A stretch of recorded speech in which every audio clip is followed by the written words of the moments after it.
Mike Tyson and Muhammad Ali, two names that echo through the corridors of boxing history, have both left indelible marks on the sport. Each, in their own era, redefined what it meant to be a heavyweight champion, yet their styles and approaches to the game couldn't have been more different.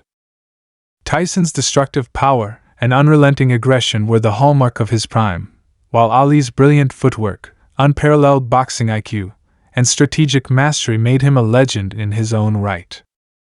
The debate over who would have won if these two titans ever faced off in the ring has fascinated boxing enthusiasts for decades. Tyson, despite his ferocious reputation, has consistently been clear on one point: he would have never beaten Muhammad Ali. Tyson's rise to fame was nothing short of meteoric. He became the youngest heavyweight champion in history at just 20 years old, a feat that remains unrivaled to this day. His early career was defined by an almost terrifying combination of speed, power, and precision.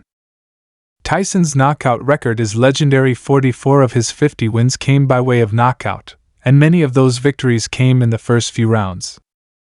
He was a whirlwind in the ring, a force of nature that could tear through opponents with frightening speed.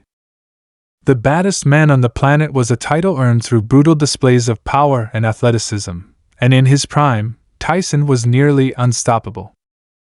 But despite all of his achievements, Tyson was never one to shy away from acknowledging the greatness of fighters who came before him. In particular, Muhammad Ali held a special place in Tyson's admiration. Ali, who ruled the heavyweight division during the 1960s and 70s, had a completely different approach to boxing. While Tyson would close in on his opponents with ferocity, seeking to overwhelm them with his punches, Ali relied on finesse, footwork, and strategy. His fights were a dance, a balance of aggression and evasion. He would move in and out of range with grace, his famous float like a butterfly, sting like a bee style, making it look effortless. But beneath that graceful movement was a mind that understood the science of boxing better than perhaps anyone else in history. Ali's success was defined not just by his physical abilities, but by his ability to mentally break his opponents down. He had a gift for making his opponents miss, for frustrating them, and for wearing them down over the course of a fight. Ali could take punches, something that Tyson, known for his knockout power, might not have been prepared for. And while Tyson could decimate most fighters with his raw power, he would have found it incredibly difficult to land his punches on Ali, a man known for his uncanny ability to dodge and avoid. Tyson himself, during an interview with This Is 50 before Ali's death in 2016, acknowledged Ali's superiority in a way that only someone who truly respected the sport could. Tyson said, "There is no man like him, there just isn't. Everything we have, he supersedes us in. He was an animal, he looked more like a model than a boxer. He's very special. The best. Nobody beats Ali. I can't beat the man, hell no." This statement was a rare moment of vulnerability for Tyson, who had built his own reputation as a destroyer in the ring. But it was clear from his words that Tyson not only respected Ali's boxing ability, but also understood that Ali's style would have been too much for him, even at his peak. Tyson's overwhelming power might have been his greatest asset, but against someone with Ali's skill, intelligence, and movement, that power would have been neutralized. Tyson knew that Ali could use his superior ring craft to frustrate him, to evade his attacks, and to outpoint him in a way that few others could.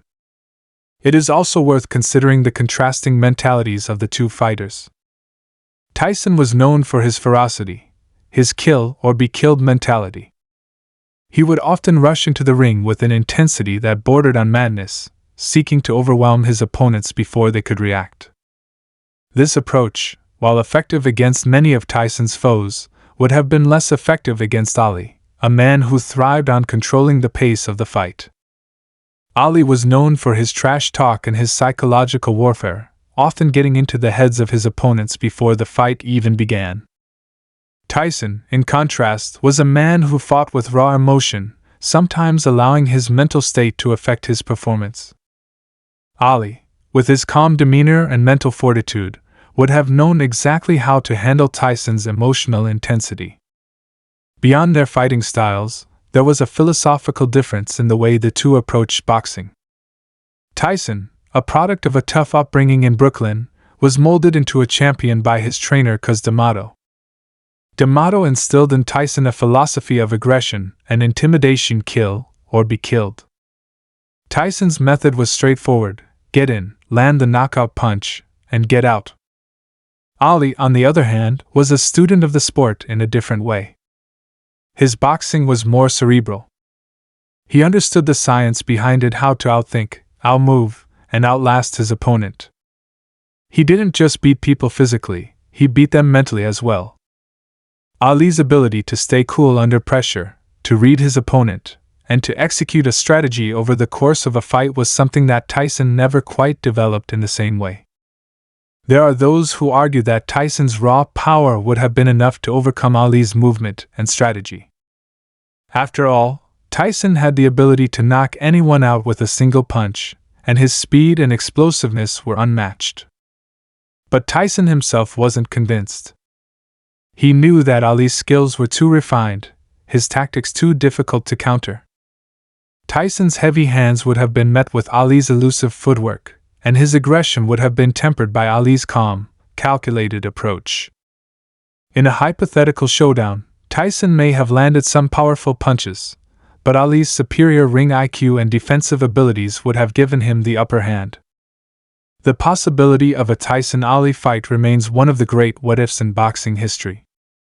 While fans and analysts alike have speculated endlessly about how such a fight would have unfolded, Tyson's words serve as a reminder that sometimes, even the fiercest champions can acknowledge their limits.